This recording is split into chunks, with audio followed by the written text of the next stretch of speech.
Hi kindergartners, it's Miss Font. I'm here to do a read aloud with you today. I'm very excited about this book. This is a nonfiction book called Marie Curie, and it's nonfiction, which means that Marie Curie was a real person. We're going to do 3 things as always before we read the book. The first is to ask a good reader question. That question today is, when is a time that you saw something new that you had never seen before? So take a second to think about that. And if you're able, you can pause the video and tell someone close to you about a time that you saw something new that you've never seen before. Great. My answer to that question is that once when Mr. Dan and I, my husband and I, were camping, we saw a little bear climbing up in a tree, and I had never seen a bear before. That was something new I never saw before. The word that we need to know in order to understand this book better is the word discovery. Let's clap that together. Discovery.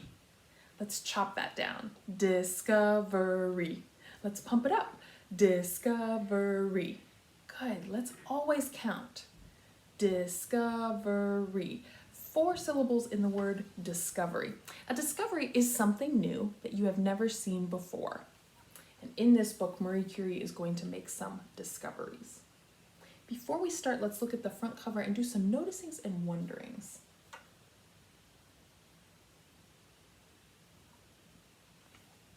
I noticed there's a person on the cover of this book. I noticed that they're holding a round-bottomed flask, and I'm wondering what this character uses that round-bottomed flask for. Makes me think that it's important because it's on the front cover. So I'm very curious about what she uses that for.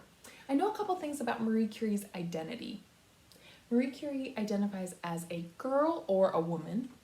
She identifies as a kid in the beginning of the book, and then we're going to see her grow into an adult. She is white, and that's what we know about her so far. Before we get started, the last thing that we'll talk about is that the good reader skill that we're practicing today is the text-to-text connections that we've talked about the rest of the week as well. A text-to-text connection is when we think about other texts we have read, other books we have read, that somehow are the same as this text.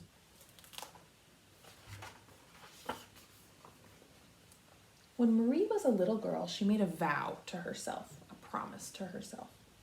She was going to be a scientist, not a princess.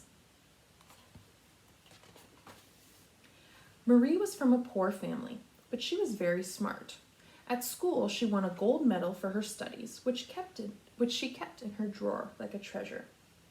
And now I know Marie's class identity. The author told me Marie was from a poor family.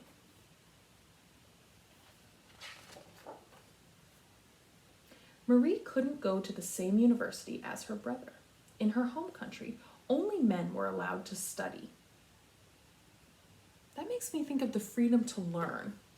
It doesn't sound like Marie has everything that she needs in order to be able to learn in the way that's right for her. But she wouldn't take no for an answer, so she packed her bags and moved away to France.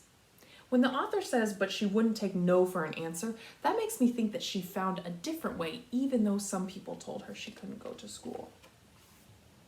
Oh, and now on this page, the illustrator's making me think that she's in school because I see books and desks and other students. Even though studying in a new language was not easy, Marie soon became the best math and science student in Paris. And now the author has used the word student, and so I'm sure now that she is in school. One day, Marie met Pierre, and happily, he loved science just like her. Soon, Pierre and Marie loved each other too. They married and became Madame and Monsieur Curie. Hidden away in their laboratory, Marie and Pierre discovered 2 incredible things, radium and polonium. I heard that word discovered. They found something that no one had ever seen before. And those things are little tiny molecules that make up bigger things. And those were little tiny molecules that no one even knew existed before they discovered them. It was such a thrilling moment for science. They won a Nobel Prize for their research. It means lots of people recognized and celebrated their work. Marie became the first woman to receive this honor. One day, Pierre was in a terrible accident, and Marie was left alone.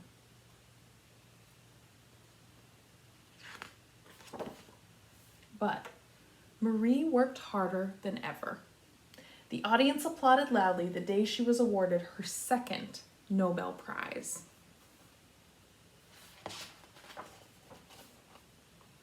A terrible war broke out. Marie's discoveries were used by doctors to help injured soldiers.